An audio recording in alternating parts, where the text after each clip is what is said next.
네, 지난 27일 중대재해법이 50인 미만 사업장까지 확대 적용된 지 나흘이 지난 가운데 곳곳에서 잇따라 근로자가 숨지는 사고가 발생했습니다. 국회에서는 여야가 추가 유예를 두고 다시 한번 협상에 나섰습니다만 조율에는 실패했는데요. 관련 내용을 손정혜 변호사와 짚어보도록 하겠습니다. 변호사님 안녕하십니까? 안녕하세요. 예. 자, 중대재해법이 50인 미만 사업장까지 확대 적용된 이후에 어제 평창과 부산에서 잇따라 근로자가 숨지는 사고가 발생했습니다. 일단 어떤 사고였는지 먼저 설명을 해주시죠. 네, 안타까운 산업재해 사건이 또 발생했다고 말씀드릴 수 있는데요. 사망 사건입니다. 부산에서는 폐알루미늄 수거 처리 업체에서 근로자가 끼이는 사고가 발생을 했고요. 또 평창에서는 태양광 패널을 설치하다가 근로자가 추락해서 사망하는 사건이 발생했는데 산업 현장에서 발생된 안전사고이기 때문에 이 중대재해처벌법상 산업재해로 분류될 수 있습니다. 그렇군요.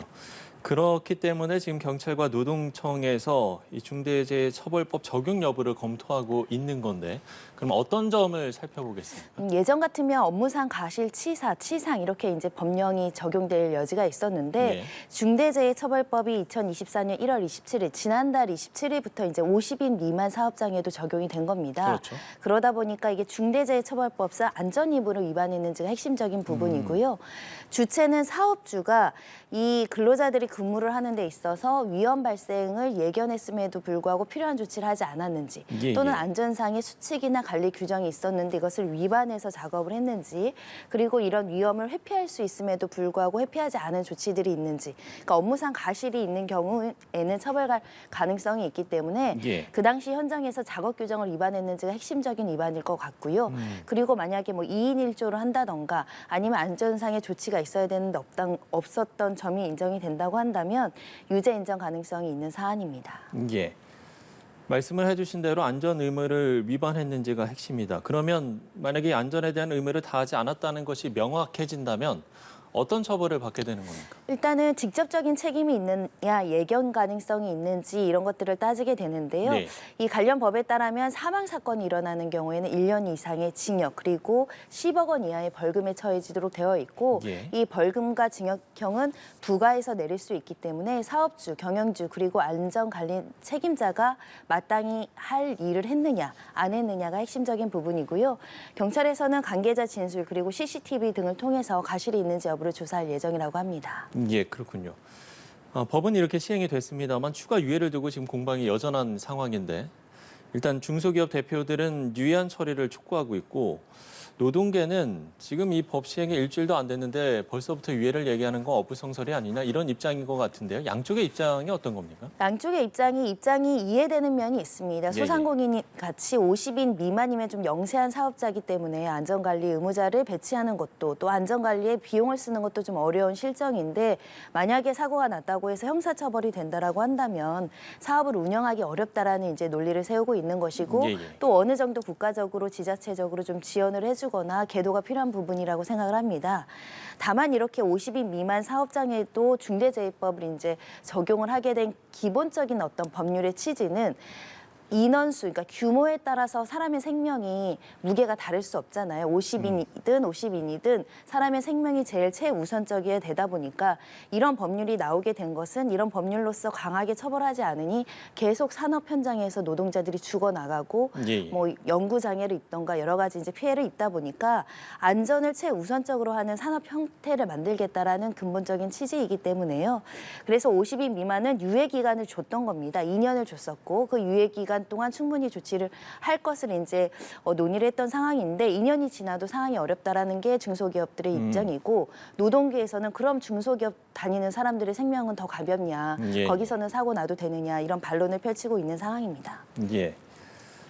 이런 상황이다 보니까 정치권에서도 지금 관련 논의가 있었고요. 실제적으로 합의에 이를 수도 있다라는 관측도 나왔습니다만 결국에는 이견차를 보인 것 같거든요. 어떤 부분에서 이견을 보인 겁니까? 여당에서 산업안전청을 만들겠다. 다만 이렇게 50인 미만까지는 2년을 더 유예해달라는 제안을 했었고요. 실제로 민주당 야권에서 논의를 했던 것으로 알고 있습니다. 하지만 불발됐다 이렇게 말씀드릴 수 있고 또 불발이 최종적인 불결은 아니고 추가적인 협상 가능성은 열려 있다라는 답을 하기도 했는데요.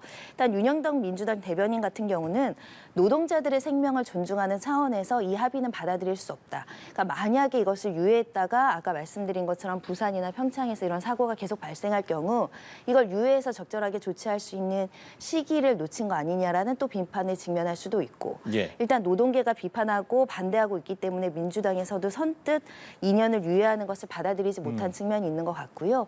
그래서 결국은 이 생명권에 대한 존중, 노동자들의 어떤 안전이 어떻게 확보될 것인가 근본적인 어떤 질문이 남는 어떤 합의 과정이 아닐까라는 생각이 듭니다. 예. 그러면 이제 유예 논의는 당분간 좀 어렵게 된 겁니까? 어떻습니까? 일단은 마지막 본회의가 이미 지나가고 있는 상황이기 때문에 사실상 좀 어렵다라고 봐야 될 것 같고 총선이기 예. 때문에 이 부분이 해결이 될까는 모르겠으나요. 일단 민주당에서도 이 산업안전청에 대한 개청을 굉장히 중요하게 여기고 있는 이슈이기도 예, 예. 하고 이런 강력한 법을 만들고 관리 감독을 하거나 예상을 집행할 수 있는 기관이 없다면 또 실효성이 떨어지는 면이 있기 때문에 충분히 어떤 중재안을 또다시 제안을 한다고 한다면 가능성이 있지 않을까. 예. 국민들이 좀 관심 갖고 지켜봐 주셔야 될 것 같습니다. 그러니까 이제 여당에서는 이제 산안 지원청까지 이제 이야기를 했던 부분인데 아직 산안 지원청도 좀 야당 입장에서는 좀 부족하다라고 보는 건가요? 야당에서는 사실 국가기관으로서 조금 더 강도 높은 책임을 부여할 수 있는 기관을 설립해야 된다라는 것이고 예. 이 여당에서는 그보다는 이 안전청으로 조금 더 국가의 그러니까 예방이나 지에서 지원의 역할을 예. 하는 그런 기구인가요? 네, 좀 기구의 성격이나 지위를 조금씩 다르게 보고 있다 이렇게 보시면 될 것 같은데 예. 여당에서는 만약에 이게 국가기관으로 들어오는 경우에는 국가의 책임이 굉장히 강도 높아지고 이에 대한 책임을 지는 부분들이 있기 때문에 이 방향과 관련해서는 조금 더 입장 차이가 있는 상황입니다. 알겠습니다. 자, 다른 이슈도 하나 더 짚어보겠습니다. 웹툰 작가 주호민 씨가 아동학대 혐의로 고소한 특수교사에 대한 1심 선고 결과가 나왔습니다.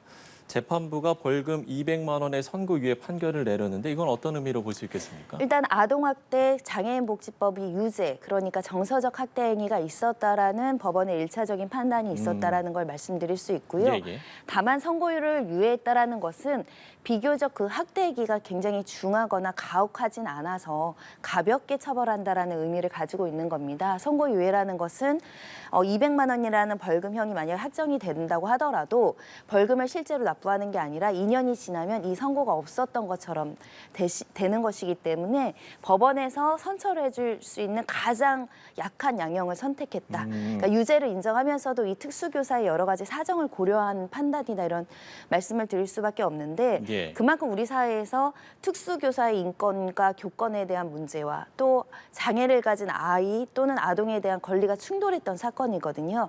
그거에 대한 중재적인 판단이 내려졌다라고 볼 수 있을 것 같습니다. 예. 결국 이 재판의 쟁점은 주호민 씨가 아들 가방에 넣어서 이제 수집한 그 녹음 파일을 증거로 볼 수 있느냐 이제 이 부분이었지 않습니까? 쟁점이라기보다는 예.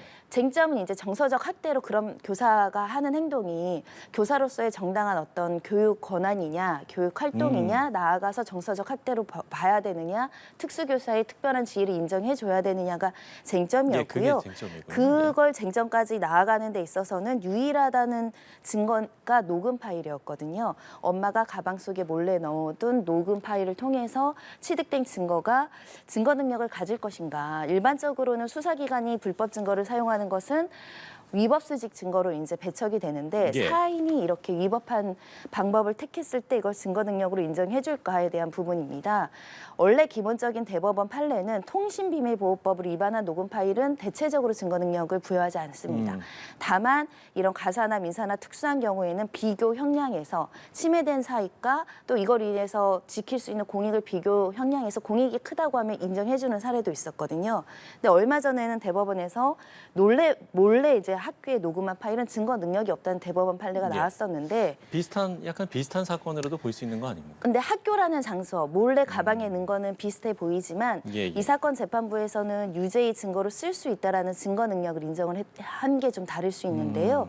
그 그렇게 판단한 내용은 이렇게 설명을 하고 있습니다. 정당한 행위로서 이법성이 조각된다는 취지인데 이게 일반 학교가 아니라 그 장애 아동들을 가르치는 학교니까 장애 아들은 어떤 피해를 당해도 자신이 구체적으로 일관되게 피해 진술을 하기 어려운 특수한 사정이 있잖아요. 그런 특수한 사정을 고려했을 때 예를 들면 어린이집 같은데 그런 문제 때문에 CCTV가 설치되어 있었죠. 아동학대를 달리 어떻게 보면 발각할 수 있는 다른 수단이 없었기 때문에요. 그래서 이런 장애 아동들 같은 경우도 비와 유사하게 CCTV도 없는데 그럼 이런 학대 행위를 어떻게 적발할 수 있겠느냐. 이거는 허용이 된다라고 이 사건 1심 재판부는 본 것입니다. 그렇군요. 특수교사 측도 이제 항소 의사를 밝혔는데 그럼 이제 2심에 가서도 결국에는 이 녹음 파일이 중요하겠습니까?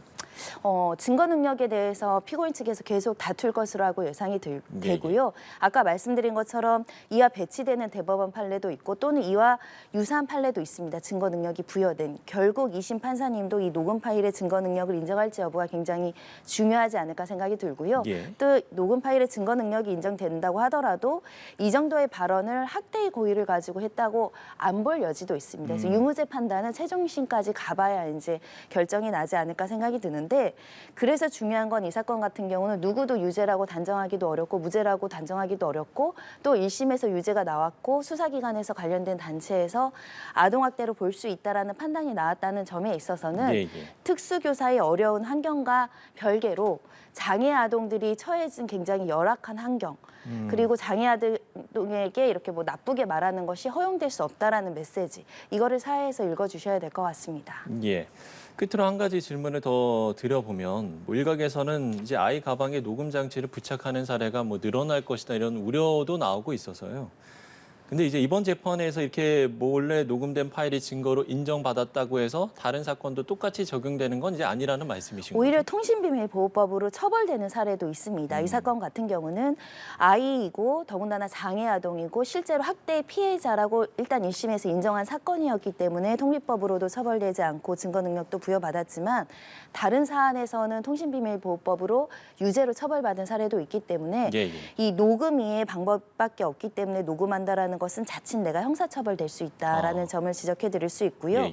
그래서 우리 사회에선 이런 고민이 있어야 될 것 같습니다. 우리 아이가 학대를 당하는 것 같은데 학교라는 공간이 사실은 부모가 개입할 수 있는 공간이 없잖아요. 그렇죠. CCTV가 없는 한 안에서 학대가 이루어졌는지 아니면 내가 오해하고 있는지 우리 아이가 가정돼서 얘기하는 건지 아니면 선생님 학대를 하고도 숨기는 건지 이걸 어떻게 알게 될 수 있는가 투명하게 정보를 공개할 수 있는가란 논의가 좀 있어야 될 것 같고요. 이 교사와 학부모 또는 아동 사이의 어떤 대립적인 문제가 아니라 서로의 신뢰를 구축하는 방안은 무엇일지를 한번 생각할 여지가 있는 게 오죽했으면 이 방법밖에 없어서 녹음을 했다라고는 보이지만 그래도 녹음 자체가 불법인데 불법적인 행위로 이렇게 어떻게 보면 학교의 어떤 비밀을 침해하는 거잖아요. 교권을 침해하는 것이고 이게 어떻게 경계를 삼을 것인지에 대한 숙제가 남아있는 것 같습니다. 모든 학교에 CCTV를 달기는 어려울 것인데 그럼에도 불구하고 학교 내에서 발생하는 폭력 사건, 학대 사건이 증거가 없어서 무혐의 나거나 서로 다투는 일이 계속 발생하고 있거든요.